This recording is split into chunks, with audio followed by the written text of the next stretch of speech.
Immanuel glory ಚರ್ಚ್ನಲ್ಲಿ ಅದ್ದೂರಿಯಾಗಿ Christmas ಹಬ್ಬವನ್ನು ಆಚರಿಸಲಾಯಿತು.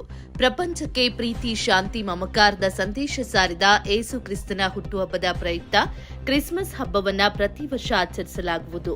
ಬೆಳಗಾವಿ ಜಿಲ್ಲೆ ರಾಯಭಾಗ ತಾಲೂಕಿನ ಕುಡಚಿ ಪಟ್ಟಣದ 3ನೇ ಮೈಲ್ ಬಸ್ ನಿಲ್ದಾಣದ ಹತ್ತಿರ ಇರುವ ಇಮ್ಯಾನ್ಯುಯಲ್ ಗ್ಲೋರಿ ಚರ್ಚ್ನಲ್ಲಿ ನಡೆದ ಸಮಾರಂಭದಲ್ಲಿ ದೇಶದಲ್ಲಿ ಶಾಂತಿ, ಸೌಹಾರ್ದತೆ, ಸಮಾಧಾನ, ಸುಭಿಕ್ಷೆ, ಸಮೃದ್ಧಿ ನೆಲೆಸಲಿ ಎಂದು ಪ್ರಾರ್ಥನೆ ಮಾಡಲಾಯಿತು. ಘನ ಸೇವಕರಾದ ಫಾದರ್ ಬಾಬು ಹಳ್ಳೂರ ಕಾರ್ಯಕ್ರಮದ ನೇತೃತ್ವ ವಹಿಸಿದ್ರು. ನೂರಾರು ಜನ ಕಾರ್ಯಕ್ರಮಕ್ಕೆ ಸಾಕ್ಷಿಯಾದರು. ಸಭೆಯ ಮಕ್ಕಳಿಂದ ವಿವಿಧ ಮನರಂಜನಾ ಕಾರ್ಯಕ್ರಮಗಳನ್ನು, ಏಸುವಿನ ಸಂದೇಶದ ಕುರಿತು ಸಾಕ್ಷಿ ಚಿತ್ರಗಳು ನೋಡುಗರನ್ನ ಮಂತ್ರಮುಗ್ಧರನ್ನಾಗಿಸಿದ್ವು. ಉತ್ತಮ ಸುಪ್ರೀತ ಸಂದೇಶ ಕಾರ್ಯಕ್ರಮ ಜರುಗಿದವು ಹಾಗೂ ಅನ್ನಪ್ರಸಾದ ಸೇವೆ ಸಲ್ಲಿಸಲಾಯಿತು.